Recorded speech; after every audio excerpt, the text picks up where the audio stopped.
Hello guys, आप सबका हमारे यूट्यूब चैनल पे हार्दिक स्वागत और अभिनंदन है। इस वीडियो में हम डिस्कशन करेंगे पार्टनरशिप का बहुत ही इंपॉर्टेंट टॉपिक, जो कि आपके NTA UGC net paper 2 commerce के लिए काफ़ी इंपॉर्टेंट है। इसके अलावा यूपी टीजीटी कॉमर्स और UP PGT commerce estate Haryana के लिए भी काफ़ी इंपॉर्टेंट है। तो डिस्कस करते हैं आज के अपने टॉपिक को, जिसका नाम है dissolution of A partnership form. इस पर्टिकुलर वीडियो में हम डिसोल्यूशन से रिलेटेड सारी ही बातों का डिस्कशन करेंगे अपनी इसी लेक्चर में। तो स्टार्ट करते हैं, इसकी मीनिंग क्या है। देखिए, डिसोल्यूशन का मतलब होता है जब एक फर्म के जितने भी पार्टनर हों, या तो वो इंसॉल्वेंट हो जाए, या हमारी फर्म इंसॉल्वेंट हो जाए, या कोई एक पार्टनर इंसॉल्वेंट हो जाए, तब हमारी फर्म बंद हो जाए। इस कंडीशन में जितनी भी एसेट होंगी उनको हम क्या करेंगे, रियलाइज़ करेंगे, और जितनी भी लाइबिलिटीज़ होंगी उनका हम करेंगे पेमेंट। यही होता है डिसोल्यूशन के केस में। तो यहाँ पे पर्टिकुलर एक मीनिंग से हम देख लेते हैं।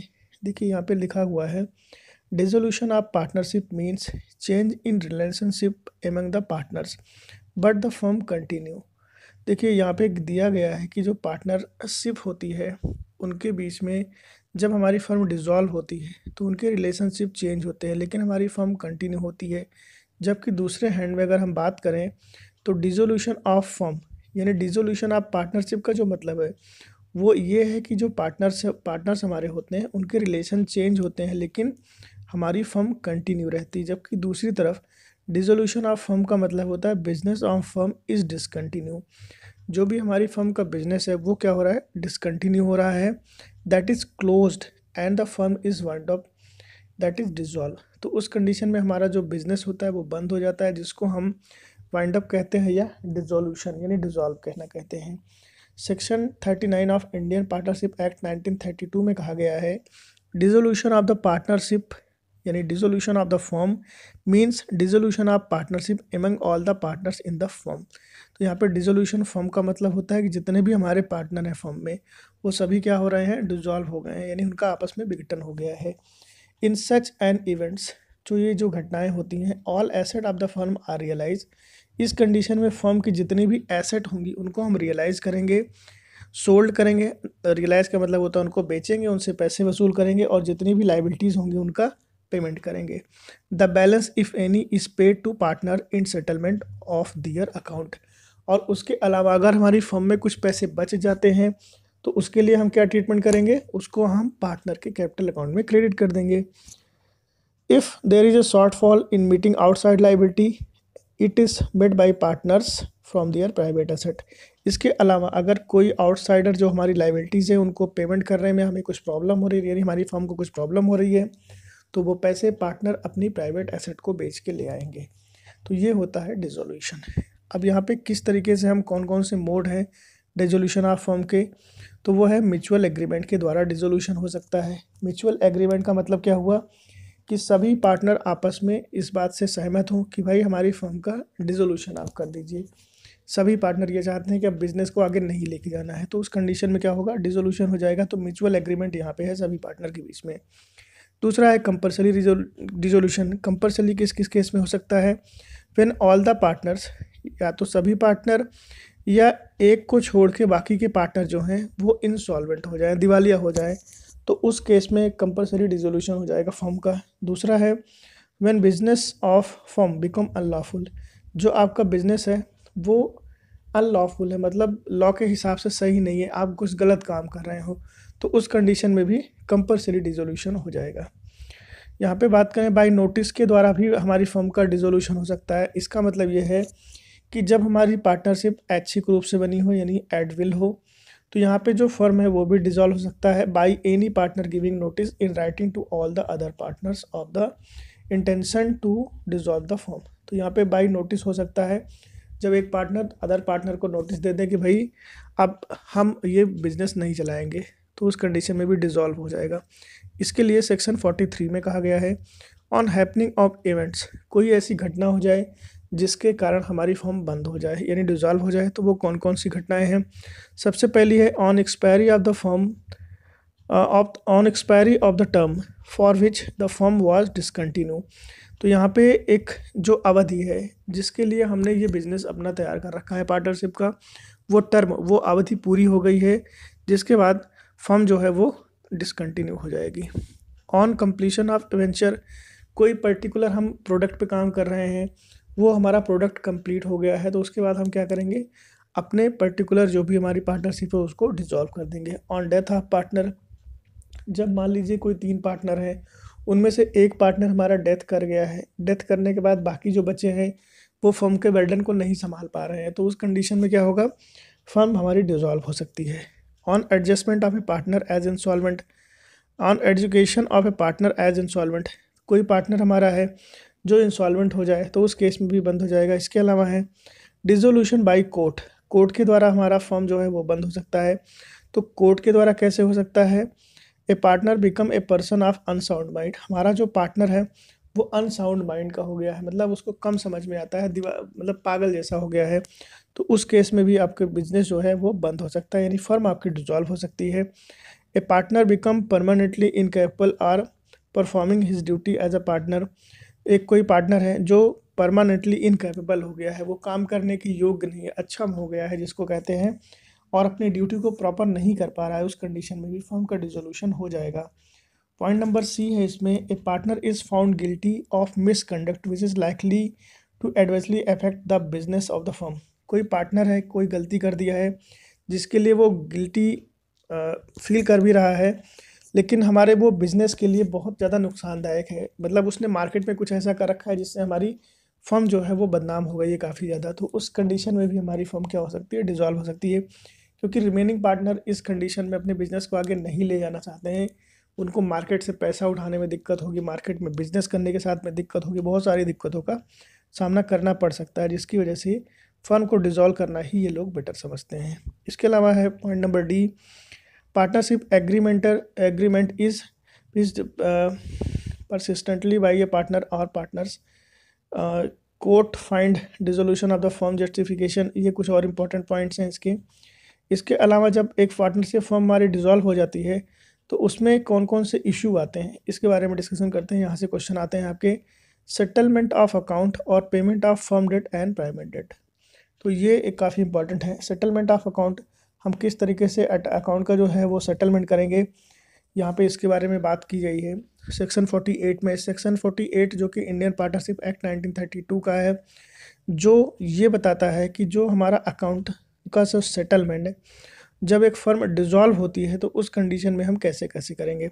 सबसे पहले है treatment of losses, treatment of losses यानी जो फर्म का नुकसान है उनको हम किस तरीके से ट्रीट करेंगे। तो यहाँ पे है, loss including deficiency of capital is paid first out of profit, then out of capital, and lastly if necessary by the partner individual in the proportion in which they share profits। तो यहाँ पे है जो भी हमारी firm का loss होगा या उसकी डिफिशियंसी, जैसे लॉस है और कोई डिफिशियंसी है कैपिटल की, तो सबसे पहले उसका पेमेंट कहाँ से होगा, आउट ऑफ प्रॉफिट होगा, उसके बाद आउट ऑफ कैपिटल होगा, और लास्ट में अगर कुछ और भी बचता है, अगर नेसेसरी होता है, तो पार्टनर इंडिविजुअली अपने प्रोपोर्शन में, यानी जो भी उनका प्रॉफिट शेयरिंग रेशियो है उसके हिसाब से वो लॉस को बियर करेंगे।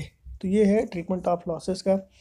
और application of asset, asset of the firm including amount contributed by partner to make up deficiency of capital are applied in the following order.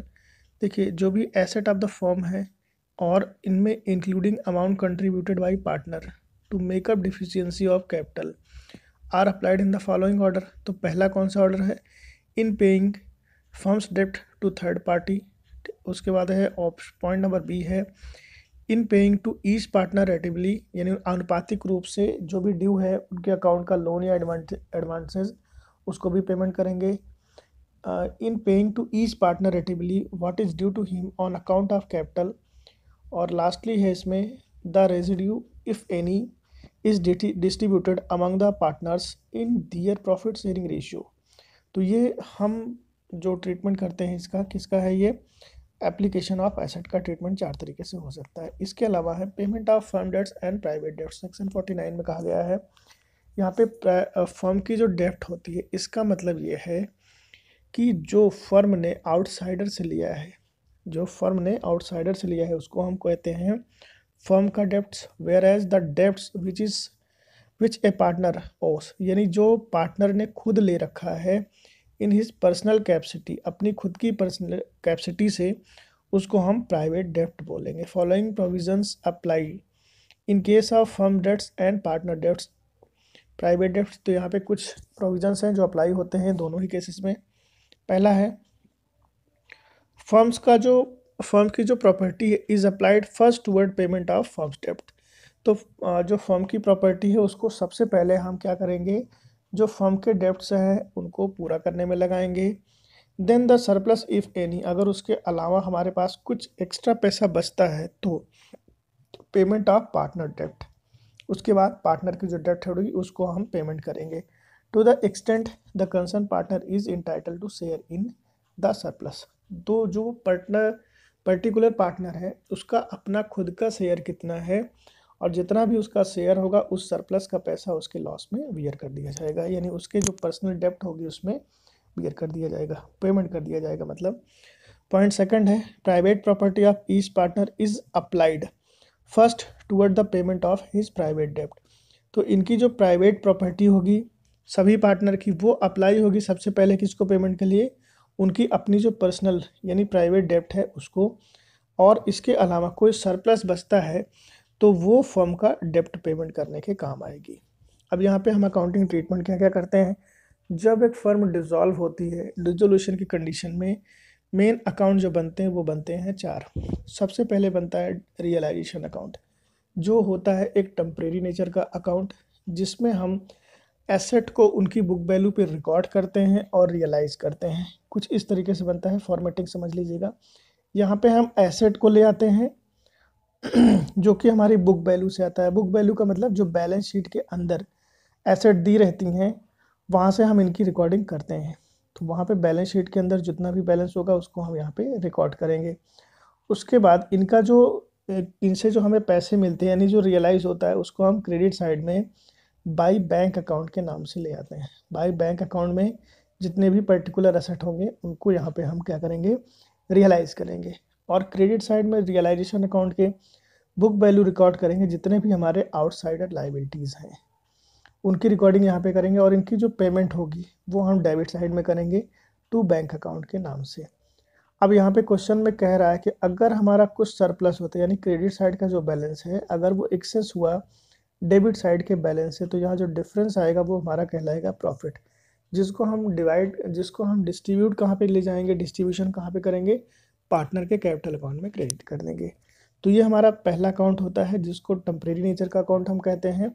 और इसको सेटल करने के बाद हम ओपन करते हैं पार्टनर का लोन अकाउंट। अगर किसी पर्टिकुलर पार्टनर ने फर्म को लोन दे रखा है तो उस केस में उसका अपना खुद का अकाउंट हम ओपन करेंगे और उसके बाद उसके अकाउंट को वहीं पे क्लोज भी कर देंगे।